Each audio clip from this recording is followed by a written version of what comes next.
And the pace car almost spun itself out there. 3 wide, but caution. Problem of some sorts. A pace car. Gonna have to go back around to pick the field up.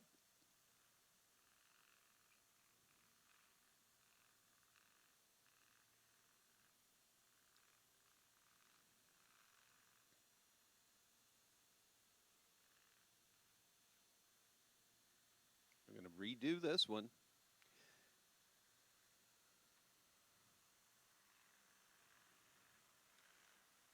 East Coast Nationals beginner heat number 1. With Allison Johnson in the blue machine on the inside of row number 1. She is very quick, or she was in her qualifying. I got my eyes on row number 3, that 07 to Carter Beatty. His dad, Kyle Beatty, one of the team builders and such in the area. Carter has been working hard at his craft. We'll see if he can make his way up through this field. Allison in control. It's her restart or her start. From the outside, they'll look like the 72 went right about at the same time. Braden Monteith. And now Allison down in the grass doing some agricultural racing while Monteith gets away.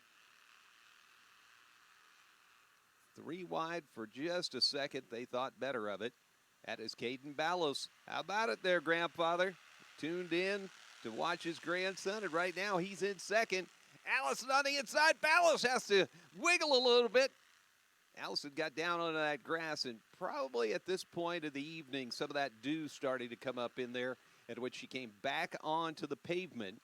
That slight bit of moisture under the tires, that was all it took. Caution, caution. 8 laps to go on our board here. Heat race number 1.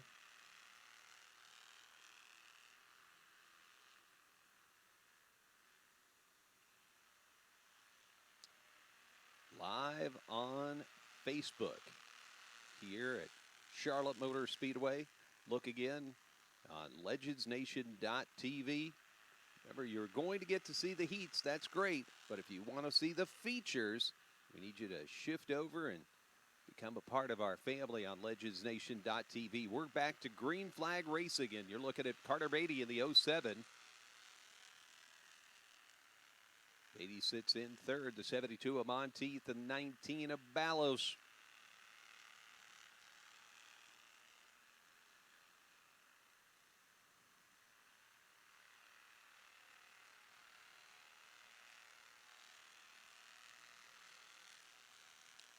Thomas Mockbee watching that white 19 as the leader starts to come up on the back of Carson Cobble. 72 is the car in front, the blue and white machine on screen. Ballos in the 19 is in second. They'll get preferred positions as they finish higher up. The 37, the black car, at the tail end of this lap. The Blue Emu machine trying to figure out where do I go high, where do I go low, and not create any pain for the Blue Emu car. The 19 of Ballos now going to push the issue and push the 72. 3 laps to go. Caden Ballos, he's got the 72 in the crosshairs. Will he make the move to the inside? Not this time, not this time. But now he'll pull closer to it. Coming out of 4 has been where Ballos has been quick. Slower car in front of the leader. Now they're having to thread this lap traffic. The 55 next up, Marty Roberts, the third. Caution on the track, caution.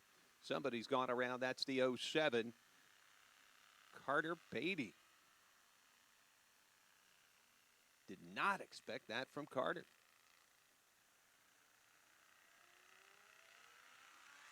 '22 machine. Randy Phillips may have also been involved. I don't see damage on Phillips' car, but kind of like looking over and saying, oh, okay. Must have been something going on between those two. We've got a replay of Allison's part of the evening. Look at this. She'll go down to the inside of Ballos, and I think she gets onto the grass, trying to avoid him, gets on the grass, and there's where the moisture is underneath the tires.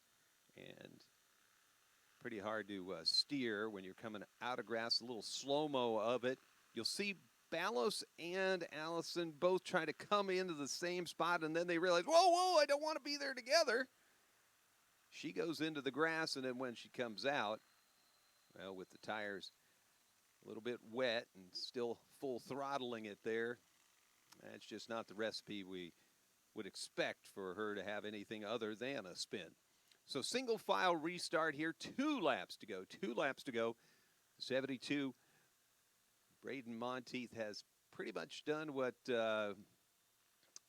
Brian Monteith up in Pennsylvania does. The edge is that what they call Brian Monteith up there. Big wing sprint car guy. And this Monteith here in the Blue Emu machine has continued to lead. Looks like they're moving some cars around. The 19 of Ballos is second. The officials trying to get everybody lined up where they want them. Live look in will be good for 5 more of these as far as heat events. And then we move to the features back over on legendsnation.tv. Please give us a follow on our social media. You're looking at Facebook, so we know you're a part of us on Facebook, but also on Twitter. On Twitter, where we gather all the information from across the globe and Legends race everywhere across the globe.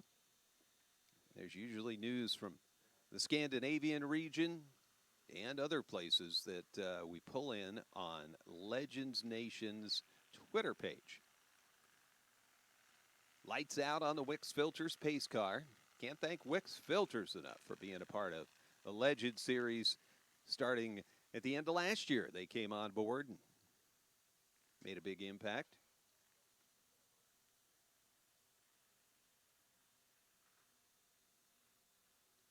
Conga line there down the back straightaway. My friend Kelly used to do a lot of conga dancing. And lost track of him. He's working so much. Green, green, green. And the leaders fan out. Ballos decides to go to the outside while the 72 of Monteith goes inside. Did Monteith take the slower lane? Ballos right on him. 2 laps, about a lap and a half. Ballos a little bit of the chrome horn saying, come on. Oh, man, it's getting rough out there. This is the Nationals, so Ballos to the inside. He takes it. Caden Ballos. Caden Ballos pulled the move off there and barely any contact on that. A nice clean one. He just drove hard into the inside. Thomas, your grandson is going to come out of this with a win. Caden Ballos, a move, an extraordinarily hot move, and takes the win. Monteith ends up second, followed by Johnson, and woo! This is for real to these young racers, that's for sure. They have earned the spot to be here at the East Nationals, and they want to come out of here with that vaunted championship. Caden Ballos just laid down the smacketh down to say he is here to get it. Wonder if he leaves here and goes up to Chattanooga and says, hey, Grandpa Thomas, look at this. Next up, heat number 2.